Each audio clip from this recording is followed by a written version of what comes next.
예, 유재명 차관님. 네. 지금 이 문제에 대해서 국민들의 우려가 참 큰데 지금 이거를 굳이 펨토셀이나 이런 것들을 저렇게 비인가 방식으로 운영하는 사람들이 있다면은 잡아야 될 주체가 누굽니까? 우선 첫째적으로 국민들이 봤을 때 인가? 불법적인 기지국이 운영된다, 전파국이 운영된다. 그러면은 전파관리소가 잡아야 되는 거 아닙니까? 예, 기본적으로 전파 인증을 그 전파 적합성, 적합성 인증을 받지 않은 불법 기기들은 중앙전파관리소에 단속 책임이 있습니다. 그런데 지금 이 상황을 보면 펨토셀이라는 거는 뭐 음영 지역이라든지 이런 데 들어가는 것이고 전파의 커버리지가 뭐 2, 30m 이렇게 되는 경우가 많다 보니까 잡아야 되는 건 전파관리소인데 못 잡는 거 아닙니까? 이건 실질적으로. 네, 우리 저희가 지하실마다 쫓아다니면서 할 수 있는 건 아니지 않습니까? 그렇습니다. 네, 그 한계가 좀 있습니다. 그럼 이건 어떻게 잡아야 될까요, 지금?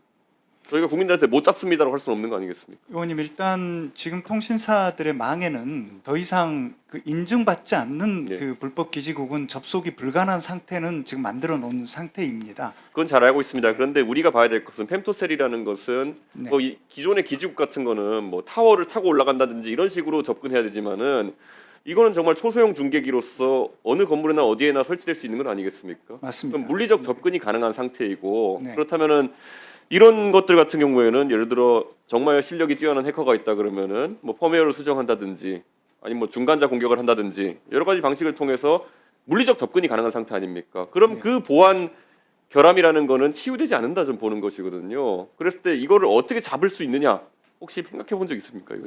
그 의원님, 일단 지금 통신사들이 자체적으로 점검은 하고 있습니다만 지금 이 펨토셀 초소형 기지국에 대해서는 개별 기지국들이 보안상 문제가 없는지 저희가 입증을 하나하나 다 하도록 지금 요구를 했습니다. 그래서 입증되지 않은 그 펨토셀들에 대해서는 폐기하거나 교체하는 방식으로 이 불법적인 또 인증되지 않는 기기가 작동하는 상태는 차단을 시켜야 된다고 생각하고 있습니다. 그리고 우리 박상원 원장님 한번 여쭤보고 싶은 게요. 이게 뭐 아까 우리 위원장님도 말씀하셨지만은 정무위소관이기도 할 것 같은데 지금 정부가 전자금융거래에서 2차 인증 강화하겠다 그랬는데 사실 휴대폰 결제나 이런 것들은 문제가 되는 게 이게 OTP 형식으로 소액 결제가 되는 것이 소위 우리 흔히 얘기하는 2FA 인증, 투팩터 오센티케이션이 적용됐다고 볼 수 있는 겁니까? 아니면 미진하다 봐야 되는 겁니까? OTP 인증은 저희 보안원이 하지는 않고요. 인증은 금융결제원 쪽에서 하는데 네. 최근에 이런 해킹이 많이 있으니까 아마 인증 체계는 위원님 말씀대로 이중 인증 체계로 가야 되고요. 또 휴대폰 인증 쪽은 한번 다시 검토할 필요는 있는 것 같습니다. 네, 김영환 차장님, 사실 지금 이 얘기가 과거에 우리가 스마트폰을 쓰지 않고 이랬을 때는 그냥 문자로 6그 숫자 OTP를 생성해가지고 보내고 결제가 간편하게 되는 것이 편의적으로 좋았을지 모르겠지만 지금은 거의 다 스마트폰을 쓰는 상황 속에서 소위 이중 인증이라고 하는 그런 EFA, 2FA 인증을 도입하는 것이 의무화되어도 크게 문제 없다 생각하거든요. 근데 지금은 고액 결제, 의심 가는 결제를 탐지했을 경우에 부가적인 인증을 해서 이제 2FA를 하게 하는 방식인데 이제는 100원, 1000원 단위도 해야 되지 않겠냐는 생각인데 어떻게 보십니까?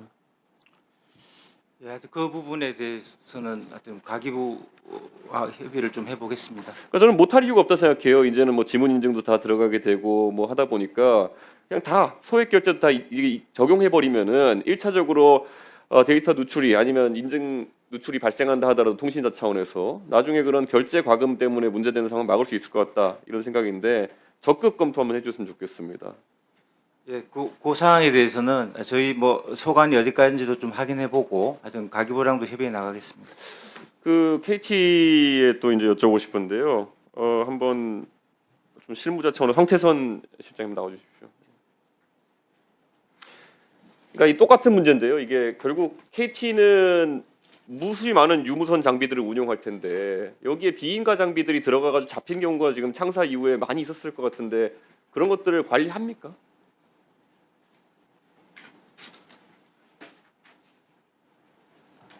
갑자기 누가 장비 하나 들고 와가지고 꼭 이런 무선국 장비가 아니더라도 물리면은 다 이렇게 동작하는 게 인증 체계가 있을 텐데 지금까지 문제된 적이 한 번도 없었습니까? 위원님, 그 부분에 대해서는 저기 전문가가 또 배석하고 있는데 좀 대신 전문가분 좀 나오시면 그럼 예. 예, 지금까지 통신망 쪽에 서버 쪽에 침해는 있었는데 네. 이렇게 가입자 펜토셀 쪽에 이런 가입자 쪽에는 침해는 없었습니다. 그러니까 단말기를 그러니까 했을 때 감지할 수 있는 그런 대책이라든지 감지된 사례가 그럼 없었다는 건가요, 펜토셀에 대해서는? 예, 일단 그런 부분이 많이 좀 부족했는데 현재까지 이렇게 불법 무선국이 저희 네트워크에 붙은 경우는 없었습니다. 방금 이제 정부 쪽에서는 이것을 사업자에게 강제해가지고 펜토셀에 대한 관리 책무를 강화하겠다고 했는데 그랬을 때 저는 아까 제가 얘기했던 것처럼 물리적으로 밖에 나가 있는 장비에 대해 가지고 예를 들어 누가 펌웨어 수정을 시도하든지 아니면 중간자 공격을 중간에 뭘 끼워가지고 한다고 했을 때 사실 막을 수 있는 방법이 있습니까? 그 부분에 대해서는 전문가들과 함께 공동으로 연구해야 될 것 같습니다. 그러니까 제가 봤을 땐 지금 국민들이 이게 지금 청문회를 보는 분 중에 IT 지식이 있는 분들도 있을 거고 지금 물리적으로 접근을 허용하는 펜토셀의 상황에서 어떻게 그것을 모든 가능성을 차단할 수 있겠느냐? 그럼 그 책임을 사기업에게 지운다고 말만 하는 것만으로 국민들의 보안에 대한 의구심이 해소되겠느냐? 이런 지금 질의를 하고 있는 거거든요. 그러니까 저는 사실 지금 그럼 펜토셀이 물리적으로 설치될 때 물리적으로 접근이 되는 걸 막을 수는 없는 거죠, 지금. 누군가가 해커가 와가지고 이렇게. 예, 물리적으로 접근은 막을 수 우리가 일반적으로 알고 있는 예를 들어 식당이라든지 아니면 지하 공간이라든지 이런 곳에 설치되는 거 아니겠습니까? 예, 맞습니다. 그러면 저는 그 장소나 공간에 대한 통제도 굉장히 중요할 것이다. 저는 이렇게 보는 것이거든요. 예를 들어 펜토셀에 위치한 공간이 누가 물리적으로 접근하는지 뭐 CCTV로 관리되는 공간에만 그걸 설치한다든지 이런 식의 제약도 있어야 되는 것인데 지금은 가서 만질 수 있고 열어볼 수 있고 뭐 봉인할 수는 있겠지만 열어볼 수 있고 뭐 서비스 포트를 이용해가지고 펌웨어를 올릴 수도 있는 거고 물리적 접근이 가능한 상황 속에서 사실 저는 보안에 대한 우려는 지속될 수밖에 없다 그런 생각이기 때문에 우리 차관님도 설치 장소에 대해 가지고 우리가 정부 차원에서나 아니면은 이런 제약을 가할 수 있는지 한번 살펴봐야 될 것 같다 이런 말씀 네, 드리겠습니다. 알겠습니다. 예.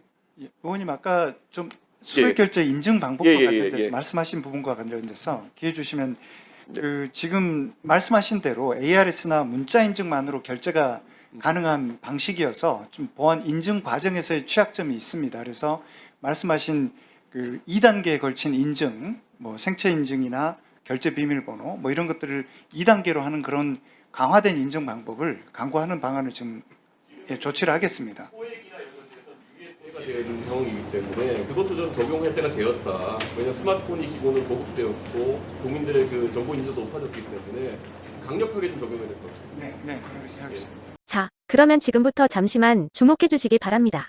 제가 구독자분들을 위해서 선물 하나를 준비했는데요. 제가 항상 여러분들께 드리는 말씀이 있습니다. 뉴스만 평소에 잘 챙겨보셔도 돈이 되고 돈을 벌 수 있다라고 말씀을 드렸는데요. 여러분들은 여기 보시는 삼성전자 뉴스를 보고 어떤 생각이 드세요? 아니면 정치인들의 뉴스, 날씨 뉴스를 보고는 어떤 생각이 드시나요? 그냥 뉴스만 보고 끝내는지 아니면 이 뉴스를 어떻게 이용할 수 있는지 이 부분을 고민하고 계시는지를 되물어 보고 싶습니다. 그 이유가 뭐냐 하면 제가 지난번에 여러분들께 뭐라고 말씀을 드렸었죠? 지금은 반도체 섹터를 눈여겨보셔야 한다고 말씀드렸습니다. 그리고 나서 이런 썸네일들을 뉴스를 통해서 많이 보셨을 겁니다. 반도체 내용이 이슈가 됐을 때 부자들은 어떻게 생각할까요? 반도체 관련주들은 뭐가 있는지, 어떤 종목이 가장 좋은지, 어디에 투자해야 돈이 몰리는지 자연스럽게 생각한다고 제가 말씀을 드렸죠. 그 이유가 뭐냐 하면 부자들이 봤을 때는 이슈가 곧 돈으로 이어지고 그 이슈가 나에게 돈을 벌어준다는 경험적 확신이 있기 때문에 부자들은 항상 이런 사회적 이슈를 관심 있게 챙겨본다고 제가 말씀을 드렸습니다. 이번에도 마찬가지인데요. 제가 지난번에 시청자분들과 함께하는 주식으로 수익 내기 이벤트를 진행했었죠. 당연히 100% 무료로 진행을 했었고요. 여기 보시면 아시겠지만 제가 지난번에도 구독이라고 보내주신 모든 시청자분들께 반도체 관련주 중에 가장 크게 급등할 딱 한 종목, 많은 종목도 아니라 한미반도체 한 종목을 여러분들께 추천드렸어요. 그러면서 여기 나와 있는 대로 정확히 얼마에 매수해야 하는지, 그리고 수익률이 어느 정도 나왔을 때 팔아야 하는지를 이런 부분들까지 여러분들에게 정확히 알려드렸었는데 지금 실제로 어떻게 되었다? 오른쪽을 보시면 아시겠지만 제가 지난번 문자 발송으로 이 한미반도체를 소개해드리고 나서 실제로 이렇게 5배 이상 어마무시한 상승이 나왔습니다. 100만 원만 투자를 했어도 무려 500만 원이 넘는 수익금이 생긴 거죠. 그래서 당시에도 굉장히 많은 분들이 제가 드린 이 한미반도체로 수익을 내실 수가 있으셨을 텐데요. 또 최근에도 두산 에너빌리티라는 종목을 소개해드리고 2배가 넘는 상승이 나와주었습니다. 다시 한번 축하드린다고 말씀을 드리겠고 이번에도 마찬가지입니다. 앞으로도 2025년, 2026년 계속해서 기대해볼 섹터는 AI입니다. 그 중에서도 AI 반도체는 그 누구도 부정할 수 없는 미래 성장 산업입니다. 그러면 우리가 어떻게 생각해 볼 수 있을까요? AI 반도체 종목 중에 앞으로 크게 대장 역할을 하면서 10배 이상 급등할 수 있는 템베거 종목을 지금부터 열심히 추적해야 한다는 겁니다. 큰 돈을 투자하지 않더라도 월급의 일부분 아주 소액이라도 이 종목을 모아가야 수백 %의 수익률을 손에 쥘 수 있는 것이죠. 지금 여러분이 보고 계시는 이 유튜브 또한 AI 반도체와 아주 밀접한 연관이 있고 반도체야말로 대한민국의 핵심 산업으로 앞으로 더더욱 시장은 성장할 수밖에 없습니다.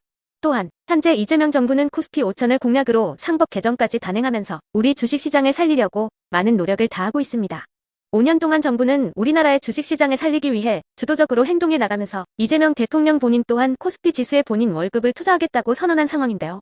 그렇기 때문에 제가 이번에도 뭘 보내드리고 있냐면 지난번과 똑같이 구독이라는 문자를 보내주시면 제가 AI 반도체 관련주 중에 앞으로 대장주 역할을 하면서 주가가 가장 크게 급등할 한 종목을 여러분들께 문자 발송으로 종목명과 사고 파는 시점을 모두 알려드릴 건데요.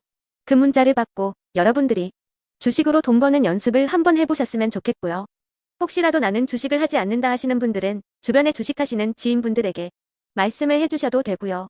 아니면 연세가 있으셔서 투자가 어렵다 하시는 분들은 이 종목을 자녀분들에게 한번 사봐라. 이걸로 한번 수익을 내봐라. 이렇게 조언을 해주실 수도 있는 거겠죠. 그래서 지금 이 영상을 보시는 시청자분들 중에 나도 이번 종목이 좀 궁금하다 하시는 분들은요. 누구나 상관없이 그리고 어느 시간대나 상관없이 부담 없이 010-2250-0333번으로 구독이라는 문자 보내주시면 제가 이번에도 똑같이 무료 추천 급등주 문자를 보내드리겠습니다. 이해되시겠죠? 제 번호 010-2250-0333번으로 구독이라는 문자 보내주시면 여러분들이 직접 이슈를 통해서 돈 버는 연습을 해보실 수가 있는 거고 제가 돈을 받는 것도 아니고 투자를 대신해 드리는 것도 아니기 때문에 부담 없이 신청해 주시면 되는 겁니다. 그리고 수익이 나면 저는 다른 것은 하나도 바라지 않습니다.